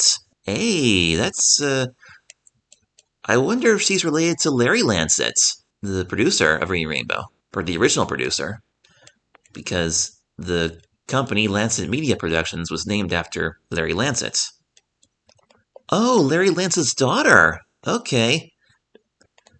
Producer Larry Lancet's daughters, Shawnee and Caitlin, were often featured in the series, notably as the children thanking the sponsors at the beginning and end of the show. Oh, wow, I didn't know that. And I read that from Reading Rainbow's Wikipedia page.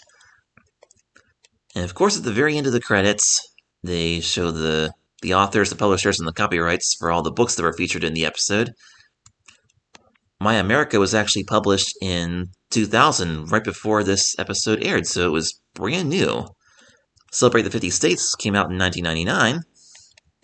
Scrambled States of America was 98, and Tulip Seas America was also 98, so these books were all pretty new. Whoa! Hold on a second! RCN Entertainment. They changed that. This episode was originally produced by Lancet Media Productions on the tape that I have, but here I'm looking at this on YouTube. RCN, that was the company that's made the 4 episodes that came out in 2002. The Tin Forest, Max, Enemy Pie, and Our Big Home and Earth Poem. Yeah, those were the only 4 episodes that company did. Now, it doesn't have the crazy, colorful, animated logo that they put at the end of those episodes. It's just a still one placed over top of the picture of the Statue of Liberty, where the Lancet logo used to be. The copyright still says 2001, though, but it's a different font. It says a production of GPN and WNED, copyright MMI, which means 2001.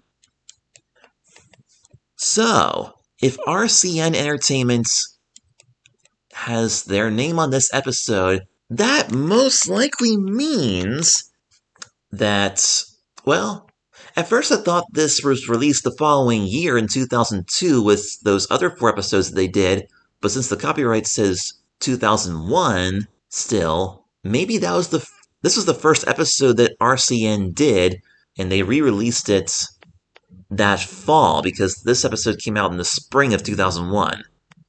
So apparently what happened was, when they did that thing where the kids were counting the 50 states, they made a little mistake. They put in that part where the kid says District of Columbia, and they left out the clip that's where the kid said Maine, but they counted 50 clips thinking that they got it right.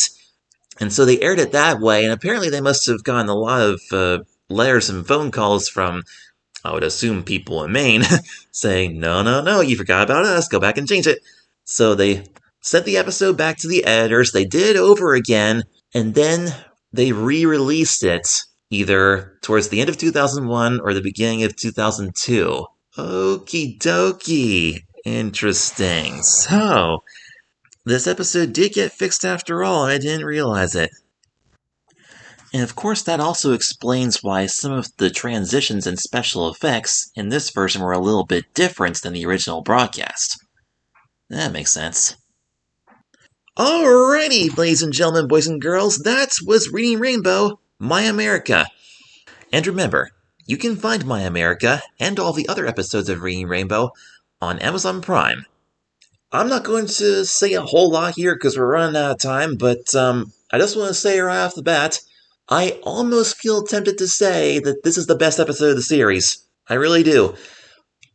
I mean, there are lots of other awesome episodes that I enjoy as well, but this one, lots of beautiful pictures, lots of glorious music, a great sort of introduction for me, being 3 years old and watching the show for the first time, well, technically the second time, because I watched If You Give a Mouse a Cookie before this. But for someone who's just getting to know the show, it was really great to see this and then to discover all the other episodes after that. And all my life, I've always enjoyed traveling, going around to different towns and seeing new things. I still enjoy traveling to this day. The first time I ever left Pennsylvania was on a school field trip to the National Aquarium in Baltimore, so Maryland was the first state, besides Pennsylvania, I ever visited. I've also been to Delaware, New Jersey, New York, DC, Virginia, Tennessee.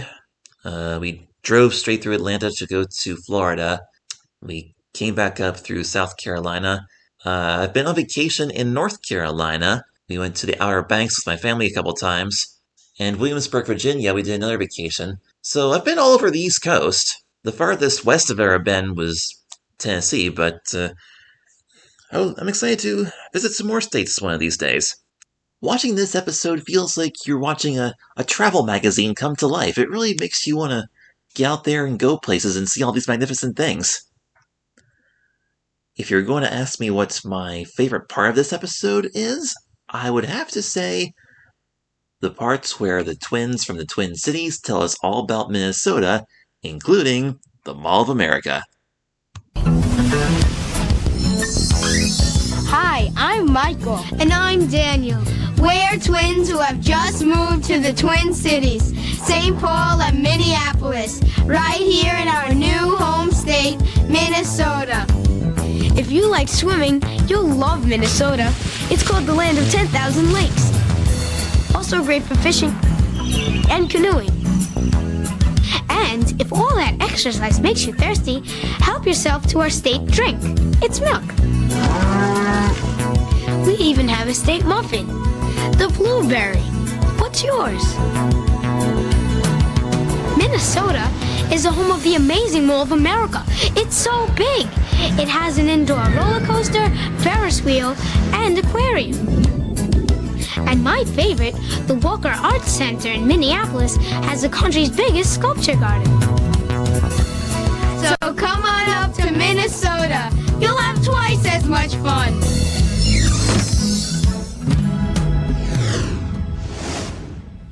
And like I mentioned earlier, the Mall of America is one of the things on my bucket list if I ever go to Minnesota. Don't know when I'll get up there. One thing I would like to see, though, is the American Dream Meadowlands Mall in New Jersey, because that one's very similar to Mall of America. That one also has an indoor roller coaster, a Ferris wheel, and an aquarium. It's one of the 3 largest malls in the United States. Mall of America, American Dream, and King of Prussia. I have been to King of Prussia numerous times. As a matter of fact, I made a video tour of King of Prussia, a bunch of little videos on that. You can find those on the Joshua Stauffer YouTube channel if you're interested in checking that out. I also have a few other little mall tours and store tours and a few little odds and ends videos. You can also find a free read aloud series of my book, Meet Zoe Richards, there. And if you listen to that and you enjoy it, you might want to consider buying a copy of my book. But yeah, Reading Rainbow is public television at its absolute finest.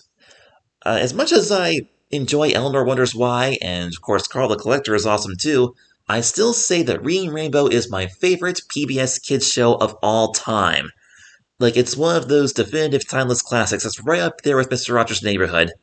Whichever one you think is better, Reading Rainbow or Mr. Rogers, most people would say Mr. Rogers, but Reading Rainbow is very, very, very close too.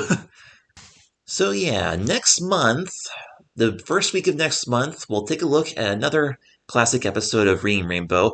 Actually, a real classic. Next time, we're going to go back to the 1980s for the episode The Milkmakers. That's a popular favorite. That'll be next month, but next week, we're going to switch channels from PBS to Nick Jr., where we're going to take a look at one of my favorite episodes of the British animated series, Kipper the Dog. Next week's Kipper episodes will be the Tag Sale, Hide and Seek, and the Flying Machine. Once again, these will be episodes that my mom recorded onto VHS for me when I was little, and those will be episodes that I have seen a million times, and they've had a strong impact on my life. We're not going to go through the entire series, because that would just take way too long, but the ones that I remember most, and the ones that I've enjoyed the most, those are the ones that we'll discuss on this podcast. However, if you have any specific episodes of Reading Rainbow or Kipper or any of the other shows that I talk about, if there's any particular episodes that you want to hear me talk about, please let me know. You can get in touch with me on Instagram at Joshua Stauffer Creations. You can also get in touch with me on my Substack page, joshuastauffer1.substack.com. And if you're listening to this on YouTube, you can like and subscribe and leave a comment if you want. And wherever you listen to this podcast, if it's on like a podcast platform like Apple or Spotify or whatever, don't forget to leave a rating and a review. Gee whiz, I don't know how this managed to stretch out for 2 hours. Holy cow, you can definitely tell this is one of my favorite episodes of the series. This podcast will mainly consist of me talking about how I saw these shows as a kid, because my perspectives are very unique, being on the autism spectrum and everything. But please keep in mind that I'm only speaking from my own experience, and every child is different. So that's it, folks. I hope you guys enjoyed this first episode of Kids TV and Me, and I'm looking forward to seeing you back here next week for more fun with another show, and next month for more discussion about Reading Rainbow. Until next time, this is Joshua Stauffer. Thank you very much for listening. Have a good day, everybody. It's no wonder we call it America the Beautiful. I'll see you next time.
Alberta, Alaska, Arizona, Arkansas, California, Colorado, Tennessee. Sound like Mr. Gatiwadia, Flora, Soicha, Watson. I know, a little like city in Iowa, Kansas, Kentucky. Louisiana, Maryland, Massachusetts, Michigan, Minnesota, Mississippi, Missouri, Minnesota, Nebraska, Nevada, New Hampshire, New Jersey, New Mexico, New York, North Carolina, North Dakota, Illinois, Oklahoma, Oregon, Pennsylvania, Rhode Island, South Carolina, South Dakota, Tennessee, Texas, Utah, Vermont, Virginia, Washington, West Virginia, North Carolina, Wyoming.